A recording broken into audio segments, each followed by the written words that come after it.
한 주간 잘 지내셨습니까? 예. 오늘 일부 예배는 다들 여러분의 얼굴이 반갑고 기쁘지만 우리 최봉기 권사님 오늘 함께 예배 드릴 수 있게 돼서 더더욱이 마음에 큰 기쁨이 있습니다. 권사님 한 2달 넘으셨죠? 3달 가까이 되시지 않았나 싶은데 제가 그동안 댁으로 몇 번 찾아가 뵙기는 했는데 오늘 이렇게 또 얼굴을 뵈니까 더 많이 반갑고 마음에 기쁨이 있습니다. 우리 삼보교에서 제 설교를 가장 잘 들어주시는 분 중에 한 분이 우리 최 권사님이십니다. 오늘은 부활절 마지막 주일이자 예수님의 승천을 기념하는 예수님의 승천주일입니다. 그리고 이제 다음 주일부터는 성령 강림 주일이 시작이 됩니다. 이제 다음 주에는 녹색으로 된 것을 이제 가져다 놓게 되겠습니다. 예수님의 승천, 그것은 예수님께서 이 땅을 오늘 그 요한복음 17장에 있는 말씀처럼 이 땅을 떠나서 하나님께로 가는 것을 예수님의 승천이지요. 그리고 성령께서 우리에게 다시 오시는 그 사건. 그러니까 지금 어떻게 보면 이 시기는 떠나심과 오심이 교차되는 그런 시기라고 이야기할 수가 있겠습니다. 떠나심과 오심이 교차되는 시기는 어떻게 보면 어수선한 시기라고 그렇게 이야기할 수 있겠습니다. 뭔가 좀 무겁고 어수선한 그런 느낌이 드는 그런 때입니다. 제자들을 떠나는 예수님의 무거운 마음이 느껴집니다. 마치 어린 자녀를 남겨두고 세상을 떠나는 부모의 심정하고 비슷하지 않을까 싶습니다. 그래서 오늘 요한복음 17장의 말씀에서 그런 심정으로 예수님께서 아버지 되시는 하나님께 기도하는 그 기도가 기록되어져 있습니다. 이 기도를 보통은 대제사장적 기도라고 그렇게 이야기를 하곤 하는데 1절부터 5절까지에는 하나님께서 아들 되시는 예수 그리스도, 성자 예수 그리스도를 도우시고 더 큰 은혜로 함께하여 주셔서 내게 맡겨주신 이 십자가의 사명을 끝까지 잘 감당할 수 있도록 해 주십시오라고 하는 것이 1절부터 5절까지 나와 있는 기도이고 6절부터의 기도는 이제 자신이 떠나가게 되면 이 땅에 남게 될 제자들을 위한 기도입니다. 그러니까 오늘날 이 세상을 살아가고 있는 우리들을 향한 기도이기도 하다라고 그렇게 이야기할 수 있겠습니다. 특별히 이 17장 5절부터 6절부터 11절 그리고 그 이후로 계속되어지는 말씀 속에서 예수님의 제자들을 향한 사랑이 절절하게 묻어있는 것은 내게 속한, 내게 주신 사람들이라고 하는 그런 표현들입니다. 나와는 상관없는 사람이 아니고 멀리 떨어져 있는 사람이 아니라 하나님께서 내게 주신 사람들, 내게 속한 사람들이라고 하는 그런 표현으로 자신의 마음을 표현하고 있는데 특별히 부모를 잃은 자녀처럼 홀로 살아가야 하는 그런 상황 속에 놓여져 있는 제자들을 위해서 뭐라고 기도하고 있느냐면 11절의 말씀에 나는 아버지께로 가옵나니 거룩하신 아버지여 내게 주신 아버지의 이름으로 그들을 보전해 주십시오라고 그렇게 기도하고 있는 것을 보게 됩니다. 이런 전환기, 아쉬움과 두려움과 기대가 공존하는 이런 전환기가 지금 우리가 살아가고 있는 이 시기와 비슷하다라고 이야기할 수 있겠습니다. 코로나19로 인해서 우리들 또한 급격한 전환기에 직면해 있습니다. 제가 몇 주 전에도 그런 말씀을 드렸죠. 이제 이 시대는 코로나 이전 시대와 코로나 이후 시대로 나누어지게 될 것이다.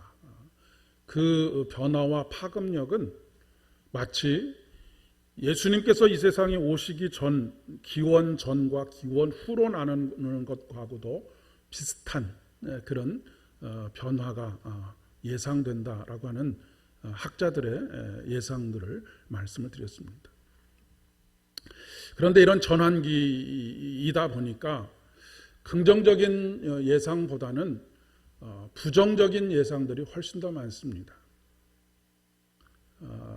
지금 우리나라에도 실업의 문제가 굉장히 심각합니다.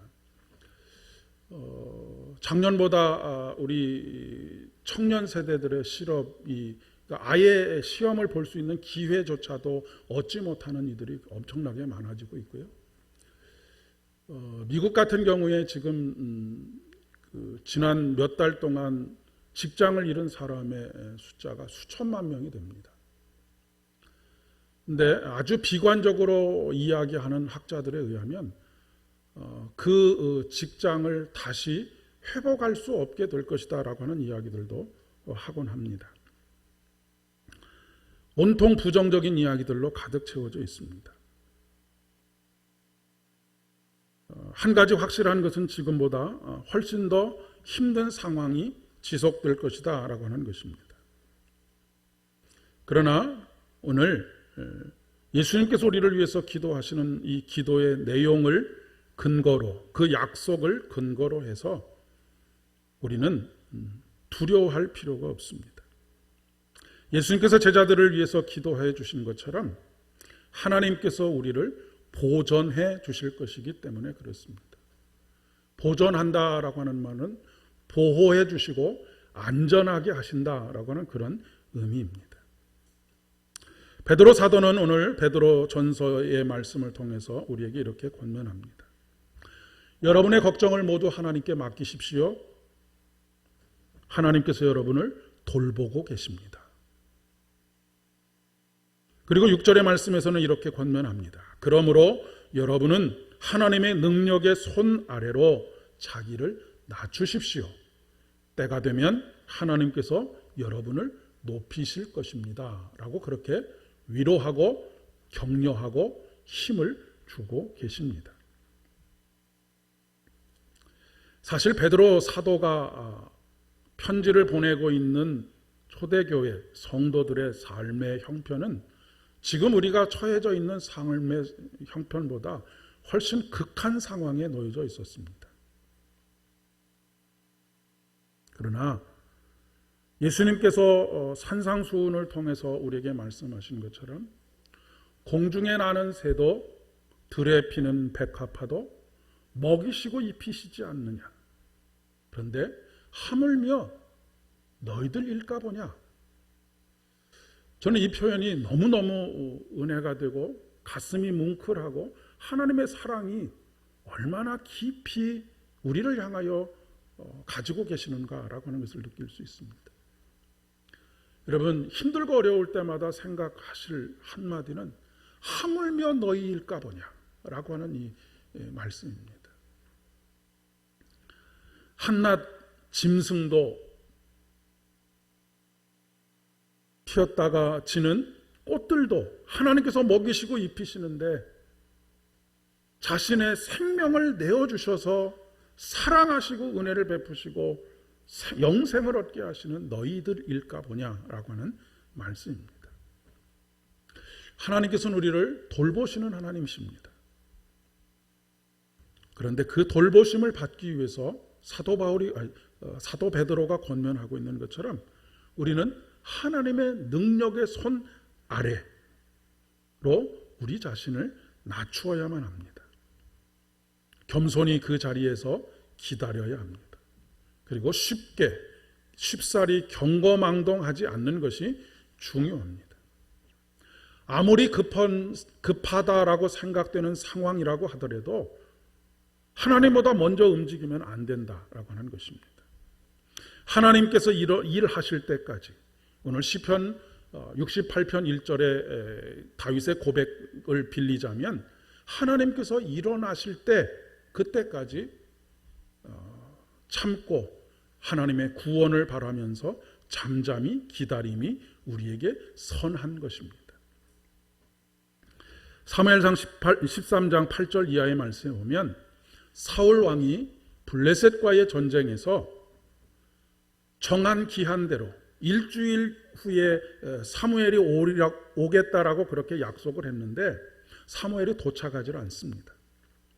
그로 인해서 병사들이 사울의 곁을 떠납니다. 지금 병사들이 다 힘을 모아서 전쟁을 해도 블레셋이 워낙에 강하기 때문에 이긴다는 보장이 없는데 병사들이 하나씩 사울의 곁을 떠나갈 때 사울의 마음이 얼마나 애가 탔을까라고 하는 생각을 가져봅니다. 이 당시에는 왕권이 성립이 되지 않았을 때입니다. 그러니까 그냥 이 사울이 기름 부음을 받았지만 사람들이 인정하는 것은 어떤 위기에 처해져 있을 때 그를 통해서 하나님께서 일하신다라고 하는 정도였지 그들을 우리 모두의 왕이다라고 그렇게 인정하지 않았던 그런 때였기 때문에 더더욱이 그런 마음이 들었지 않았겠는가라고 하는 생각을 가져보게 됩니다. 그래서 성급하게 스스로 제사를 드리게 되지요. 상황이 이해가 됩니다. 이해할 수 없는 상황이 아닙니다. 참 다급한 상황에 놓여져 있기 때문에 그렇습니다. 일이 얼마나 다급했으면 그런 결정을 했겠습니까? 그러나 사무엘은 사울에게 와서 뭐라고 이야기하느냐면 왕이 망령되이 행했습니다 라고 그렇게 이야기하고 있습니다. 망령되다라고 하는 말은 우상을 대하듯 하다라고 하는 의미를 가지고 있습니다. 그냥 그 뜻대로만 하면 어리석다라고 하는 표현이고요. 멍청하다라고 하는 표현도 있고요. 이치에 맞지 않는 행동을 했다라고 하는 그런 표현도 있습니다. 하나님보다 먼저 움직이는 것은 멍청한 일이다라고 하는 것입니다. 하나님 앞에 망령되이 행했다라고 하는 말은 하나님을 인격적인 하나님, 우리를 사랑하시고 우리와 교제하시며 우리에게 말씀하시고 우리의 기도를 들으시는 하나님으로서가 아니라 그저 금과 은으로 여러 가지 재료로 만든 우상, 그 우상은 이방신은 수단에 불과한 것입니다. 그러니까 우상처럼 대했다라고 하는 말은 네가 나를 인격적인 교제를 나누는 대상으로가 아니라 단순히 수단으로 너의 문제를 해결하려고 하는 수단으로 대하고 있구나라고 하는 것입니다.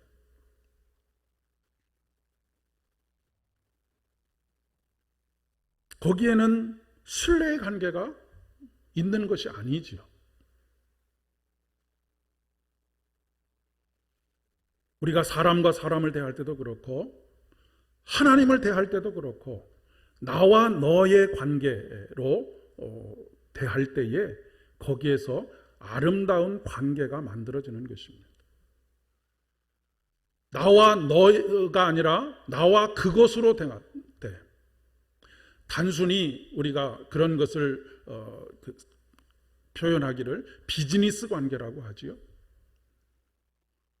저 사람에게 내가 얻을 수 있는 것이 무엇이 있는가라고 하는 것을 판단의 기준으로 삼아서 더 관계를 맺을 것인지 그렇지 않을 것인지를 판단하는 것이 아니라 그런 거하고는 상관없이 하나님을 만나고 그분을 신뢰하는 관계를 맺어가는 것. 그래서 구약 성경을 통해서 하나님께서 우리에게 하나님의 이름을 망령되이 부르지 말아라 라고 그렇게 말씀하고 있는 것이기도 합니다. 만약에 사울이 직면한 상황보다 더 절박한 상황이었다고 한다면, 그런 상황에 빠져들었다고 한다면 하나님께서 그 상황을 극복할 수 없는 그런 무능력한 하나님이시겠습니까? 하나님은 죽은 자도 살리시는 하나님이십니다.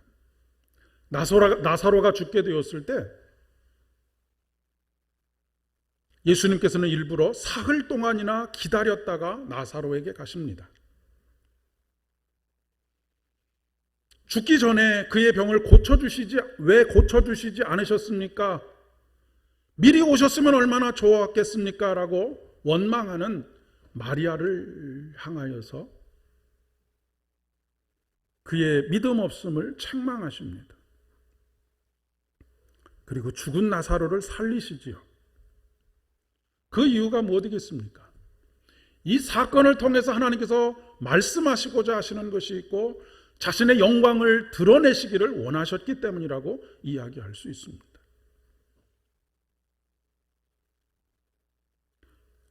다윗은 그의 인생을 통해서 경험했던 하나님에 대해서 오늘 시편의 말씀을 통해서 고백합니다.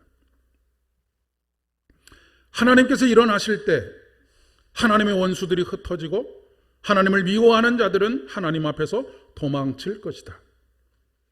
그러나 의인들은 기뻐하고 하나님 앞에서 즐거워할 것이다. 기쁨에 겨워서 크게 즐거워할 것이다. 성경에는 할 것이다 라고 그렇게 기록하고 있지만 사실 이 시편의 말씀은 다윗이 자신의 지나온 인생들을 회고하면서 지금 고백하고 있는 것입니다. 그러니까 무슨 의미냐면 하나님께서 일어나실 때에 하나님의 원수들이 흩어지고 하나님을 미워하는 자들이 하나님 앞에서 도망칠 것이다가 아니라 도망쳤었다라고 하는 것입니다. 그런데 도망칠 것이다라고 말하는 이유는 지금 이 다윗의 간증을 듣고 있는 이들에게 내가 경험한 하나님은 이런 하나님인데 너희들에게도 동일하게 역사하실 것이다 라고 하는 것을 말하고 있는 것입니다. 그리고 그 도망칠 그때에 의인들은 기뻐하고 하나님 앞에서 즐거워할 것이다. 기쁨에 겨워서 크게 즐거워할 것이다.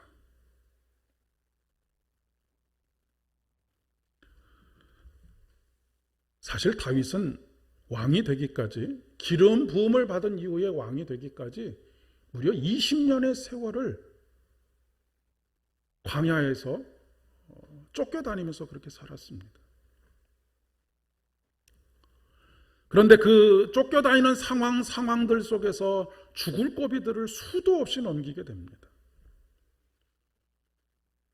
시편 23편의 말씀, 시편 23편의 고백에 사망의 음침한 골짜기를 다닐지라도 해를 두려워하지 않을 것은 이라고 고백하는 것은 그가 사망의 음침한 골짜기에 수도 없이 놓여져 있었다라고 하는 것을 이야기하는 것입니다. 그런데 그 사망의 음침한 골짜기에 서 있을 때마다 하나님께서 일어나셔서 원수들을 물리치시고 그 다윗을 푸른 초장과 바로 그 자리에서 푸른 초장과 쉴만한 물가를 경험하게 하셨다라고 하는 그런 고백을 하고 있는 것이죠. 모든 것은 다 때가 있습니다. 하나님께서는 손 놓고 계시고 있는 것이 아니라 하나님께서 일어나실 때를 위해서 준비하고 계십니다. 그 말은 정말로 하나님께서 앉았다가 일어나신다라고 하는 표현이 아니라 준비하신 것을 실행하시는 때라고 하는 그런 이야기입니다. 요즘 방송가에 대세를 이루고 있는 것이 트로트인 것 같습니다. 관심 있게 저는 지켜보지는 않았는데 시청률이 폭발적이라는 이야기를 듣습니다.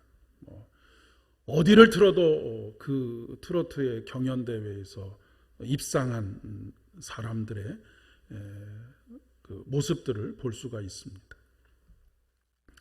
어떤 분은 저한테 그러더라고요. 요즘은 사랑의 콜센터라고 하는 노래를 부른 영탁이를 보는 즐거움으로 하루하루를 견디고 있노라고 그렇게 말하시는 분도 계셨습니다. 이런 분들의 공통점은 뭐냐면 모두가 다 정도의 차이는 있지만 오랜 무명의 시절을 겪었다라고 하는 것입니다.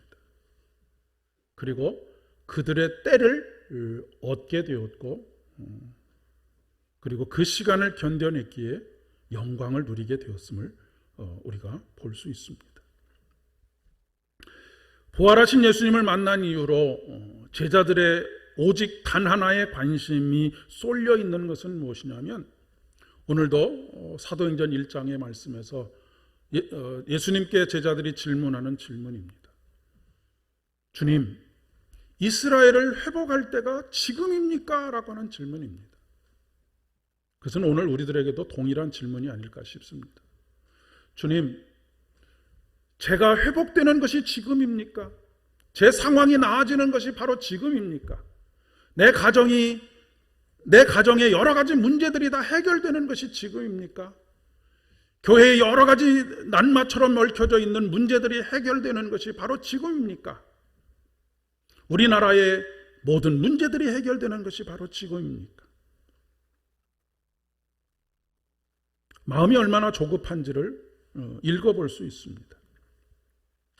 그러나 예수님께서는 그들에게 말씀하시기를 예루살렘을 떠나지 말고 내게서 들은 바 아버지께서 약속하신 것을 기다리라 라고 그렇게 말씀하고 계십니다. 밥이 뜸이 들어야 밥맛이 좋은 것과 마찬가지입니다. 아무리 바빠도 급하다고 해도 실을 바늘 귀에 메어서 쓸 수는 없는 것이 아니겠습니까? 그런데도 불구하고 왜 우리는 이렇게 조급하게 그 때를 묻고 또 묻고 하는 것일까요? 내가 정해놓은 때가 있기 때문에 그렇습니다. 그러나 오늘 예수님께서는 단호하게 말씀하십니다. 그 때는 내가 정하는 것이 아니고 하나님께서 정하는 것이라고. 그러면 어떤 사람들이 이 때를 기다릴 수 있겠습니까? 하나님을 신뢰하는 사람입니다. 우리가 신앙생활을 하면서 망령되게 하나님을 섬기지 않는 것, 우상을 대하지 않는 것, 내 문제를 해결하기 위해서 하나님을 믿는 것이 아니라 나를 사랑해 주시는 하나님이시기에 내가 그 사랑에 반응하여서 그분을 사랑하는 것, 그런 관계를 맺어가는 사람이 오랫동안 기다릴 수 있습니다.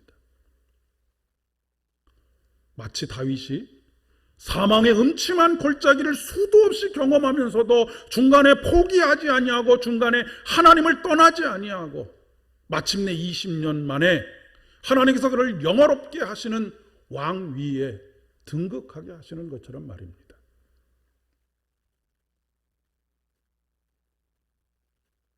오직 성령 하나님 안에서 하나님과 교통하는 사람, 즉 기도하는 사람입니다. 기도는 내 사정과 마음을 하나님께 알리는 것일 뿐만 아니라 하나님의 마음과 생각을 알아가는 과정입니다. 그런 의미에서 기도는 입으로만 하는 것이 아니라 사실 기도는 귀로 하는 것이다 라고 그렇게 이야기할 수 있습니다. 여러분, 기도를 귀로 한다라고 하는 생각을 해보신 적이 있으십니까? 그리고 기도할 때 성령께서 우리에게 기도할 것들을 가르쳐 주시고 하나님의 마음을 깨닫게 해 주십니다. 하나님께서 약속하신 말씀을 생각나게 하시는 분이 바로 성령 하나님이십니다. 오늘 사도행전 말씀에서 제자들은 예수님께서 떠나가실 때 하늘을 쳐다보고 있었습니다. 그때 갑자기 흰옷을 입은 두 사람이 그들 곁에 서서 이렇게 이야기합니다. 갈릴리 사람들아, 어찌하여 하늘을 쳐다보고 서 있느냐라고 말입니다. 그들이 지금 바라보고 있는 것은 무엇입니까? 현상을 바라보고 있는 것입니다.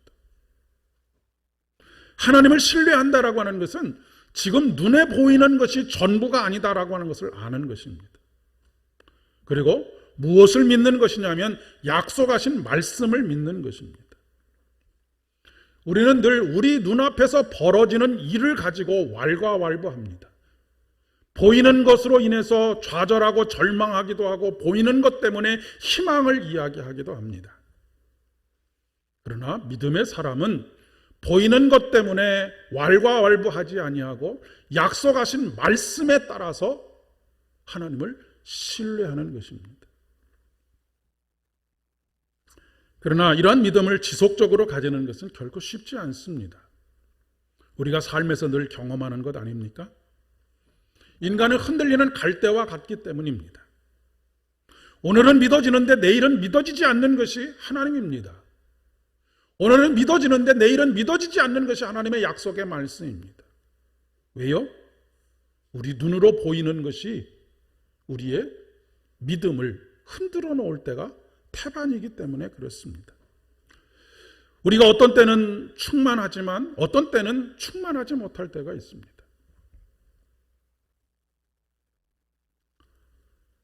제가 결혼 상대자를 선택할 때 청년들에게 조언하는 것 중에 한 가지가 그 사람의 믿음을 보지 말고 그 사람의 인격을 보라는 이야기를 종종 합니다. 왜냐하면 믿음이라고 하는 것은 마음이 뜨거울 때가 있는가 하면 차갑게 식어질 때가 있습니다. 그러나 사람의 인격이라고 하는 것은 그렇게 쉽게 달라지는 것이 아니기 때문에 그렇습니다.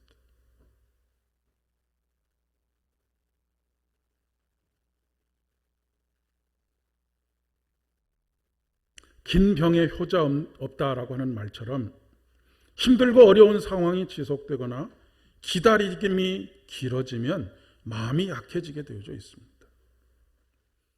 우리가 견뎌낼 수 있는 한계가 있습니다.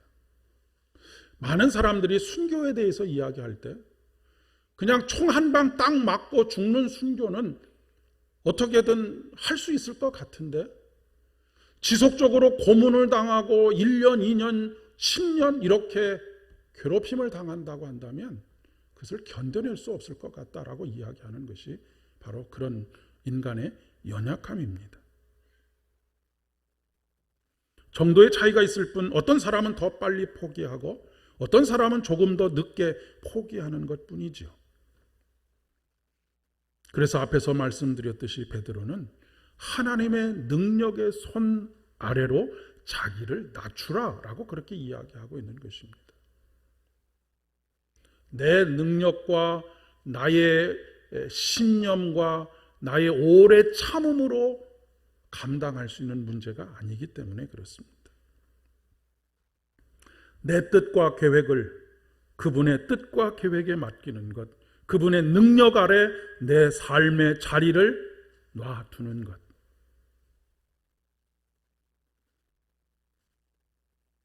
하나님의 마음을 이해하기 위해서는 우리가 하나님의 능력의 손 아래에 들어가는 것이 필요합니다. 영어로 이해하다라고 하는 말은 understand인데요. understand는 무슨 말이냐면 밑에 서는 것입니다. 그 사람의 밑에 서는 것. 그렇게 될 때 그 사람을 이해할 수 있는 것처럼 우리가 하나님의 마음을 그리고 하나님의 계획을 이해하고 받아들일 수 있는 것도 그분의 능력의 손 아래 우리의 삶을 위치하게 될 때 그분의 계획을 받아들이고 그분의 생각을 이해할 수 있게 된다라고 하는 이야기입니다. 때문에 베드로 사도는 고난 가운데 있는 성도들에게 중간에 포기하는 성도들에게 근신하라 깨어 있으라라고 권면하고 있습니다. 쉽게 이야기하면 기도하라는 것입니다. 하늘을 쳐다보고 있던 제자들이 예루살렘으로 돌아옵니다. 그리고 자기들이 묵고 있던 다락방으로 들어갑니다. 이것이 사도행전 2장에 나오는 마가의 다락방입니다. 그리고 이들은 여자들과 예수의 어머니 마리아와 예수님의 동생들과 함께 무엇을 했다고요? 한 마음으로 오직 기도하기에 힘썼다라고 그렇게 기록하고 있습니다.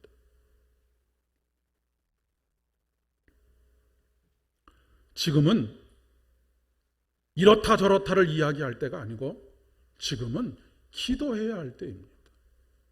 마음을 모으고 힘을 모으고 생각을 모으고 뜻을 모아서 기도해야 할 때입니다. 기도할 때 성령 하나님께서 우리 가운데 역사하시고 기도할 때에 그분이 온 세상 가운데 하나님의 통치를 선포하게 됩니다. 삼겹줄은 끊어지지 않습니다. 아무리 뜨겁게 불타고 있어도 혼자 있으면 금방 꺼지게 되어져 있습니다. 세계적인 자동차 회사인 여러분 GM이라고 하는 회사를 들어보셨죠? 제너럴 모터스라고 하는 회사입니다. 이 회사의 자동차 생산자이고 엔지니어로 유명했던 찰스 캐터링이라고 하는 분이 계신데, 이분의 손을 일명 축복의 손이라고 그렇게 불렀다고 합니다. 왜냐하면 자동차를 만들어낸 손이기 때문에 그렇습니다. 어느 날 한 모임에서 사회자가 이 캐터링이라고 하는 분을 소개하면서 그렇게 캐터링이라고 하는 사람에게 묻습니다. 캐터링 씨, 이 손으로 당신이 한 일 중에 가장 위대한 일이 무엇입니까? 라고 묻습니다. 모든 사람들은 그의 입에서 이렇게 대답될 것을 기대했습니다.